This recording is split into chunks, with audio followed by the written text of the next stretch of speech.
in for another episode of Flip and Customize.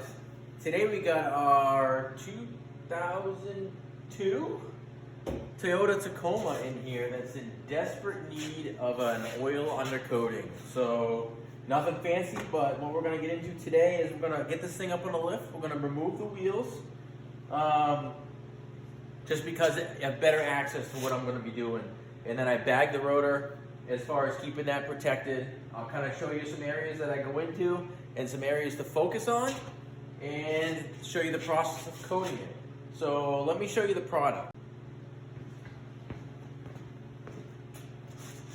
Thanks for tuning in for another episode of Flip and Customize. Today we got our 2002 Toyota Tacoma in here that's in desperate need of an oil undercoating. So nothing fancy, but what we're going to get into today is we're going to get this thing up on a lift. We're going to remove the wheels just because I have better access to what I'm going to be doing. And then I bag the rotor as far as keeping that protected. I'll kind of show you some areas that I go into and some areas to focus on and show you the process of coating it. So let me show you the product.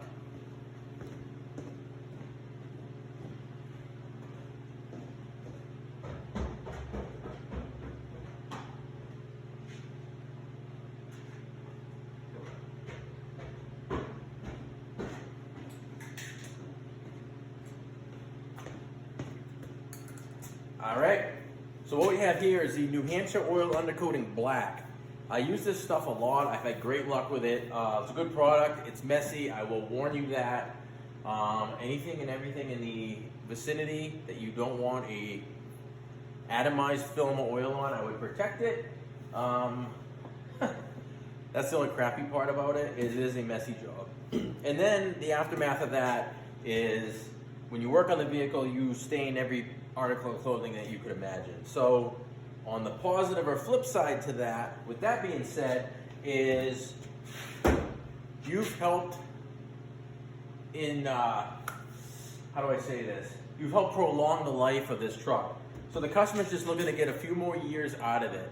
It was donated to them from a grandfather, handed down, son just got his license, frame's never been touched, so it's crusty. We're up here in Maine.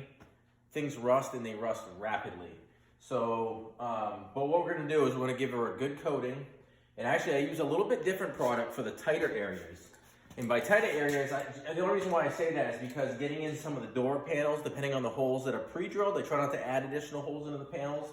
I have a real small one that attaches to the fluid film aerosol cans.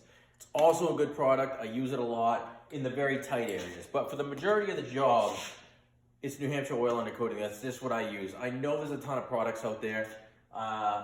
There's a lot of good products out there, and it's personal preference. And honestly, I couldn't say that one's better than the other, but let's get at this thing and see what we can do.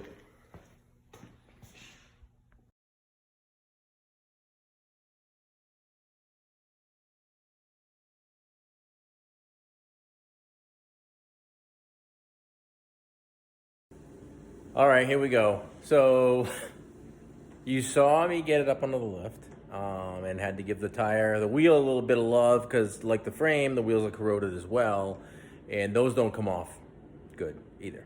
So now that I got up on the lift, kind of got a good look at what we're looking at. And disclaimer, this thing is crusty, okay? If we wanted to give this thing a complete once over and strip it down, we'd be needle gun in the frame, okay? We would really go through this thing, but the labor involved in this would drive the price of this undercoating job through the roof beyond the value of the truck before you know it. So we're trying to prolong this for him so his son can get a few good years out of it driving this. These are great little trucks and they run forever. So let me show you kind of what we're talking about here and we'll go from there. All right, here's a good look at the front. Now they got my headlight fired up. And I'll say this, it's got one nice thing on it. Two nice things. Look at those front brakes, huh? Calipers and all. So definitely recent front brake work. But the overall frame itself is very, very crusty and untreated. And as you know, there was recalls on these things for many, many years. And believe it or not, I think this might have been part of it and got recalled, but very, very early on, and then never treated again after that. So the cycle continues up here in New England. So, I mean, as you can see, there's, I mean, this thing has been pressure washed and bottom blasted really well before it came here, and it's still got some serious flake on it. So again, we're not needle gunning the whole frame or anything on this truck. Just to give you a view, she's tender, but that's okay. We're gonna do our best here to get this thing back up to snuff. I see the exhaust is looking pretty tender too. But one thing I noticed right up front was the front skid plate on this truck is steel and rotted. It's got some holes in it right where it mounts. So in order to get to the frame area around the front, I would like to remove at least this front skid plate, which is a gamble in itself. There's some more little rust there, as you can see. And what I'm saying by that, it's a gamble in itself, is the fasteners are likely going to break. But we will do our best to get this down. It may not be going back up, unfortunately, but that's okay. It'll at least get coated where it needs to be coated. So what we'll start with first is getting this skid plate off. We're gonna bag the rotors up to protect them from the oil undercoating getting on them.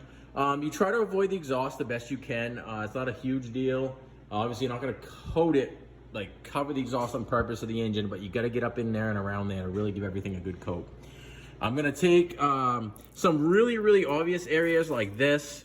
I'm gonna probably tap around with a ball peen hammer for a half an hour to get some of the really scaled off stuff off, and then hit it with the high pressure air to continue to flake it off. Again, that's about as far as we'll take it as far as prep. That's the pressure wash, a little bit of hand work, and then we start the coating process. This is not a full-on needle gun, so we're gonna disclose in that right now.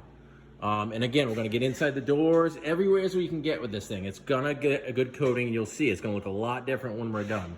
And it will prolong the life of this truck. So let's get started.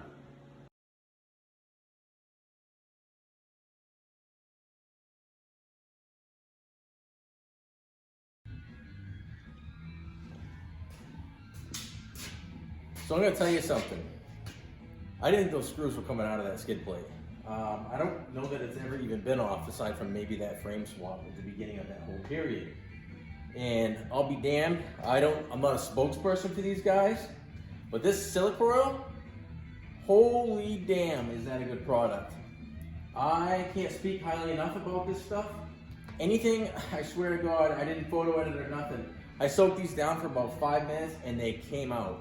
And I was like, no way they're coming out. Like, we're either not putting this back on, and we still may not if the customer doesn't want to or not. But I'll be damned it came out. So let's go Silicoil.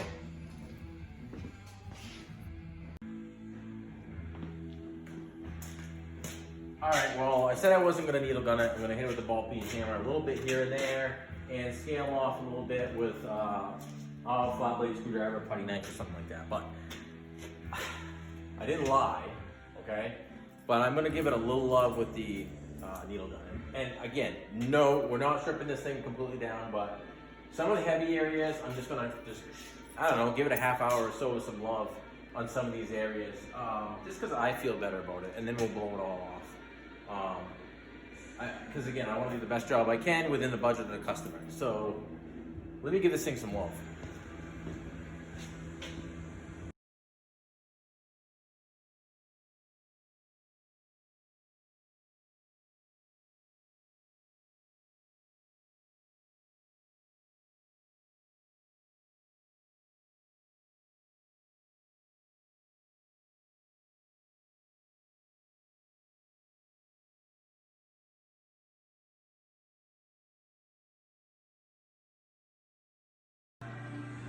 So, guess what? We found a hole in the frame. It's second frame. Let me show you what I'm talking about. It could be worse, so it could definitely have been worse. So we're on the passenger side, front leaf spring hanger, and believe it or not, the outside of the frame, I know it is looking rusty, is solid. The bottom is solid and the top is solid. So that would be basically a Chevy frame, a C-channel frame at that point. However, the Toyotas are not, they're box frames. So let me grab my light, and right where the water and moisture collects, the inside of this box frame right there above the hanger, down to the hanger, has rotted through.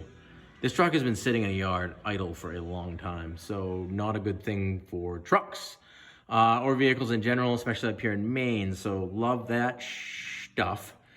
Caught myself there. So I've talked to the customer. I've actually video chatted with him and kind of showed him what's going on with this truck and where I stand and how I feel about it and what he's looking to do with the truck. So basically, this is not seen off-road. It's not gonna be, it's just a bang around, daily driving, I don't want to say road queen, but road queen. So what we're gonna do is we're just gonna cut back some of that rust hole till we get some decent clean metal.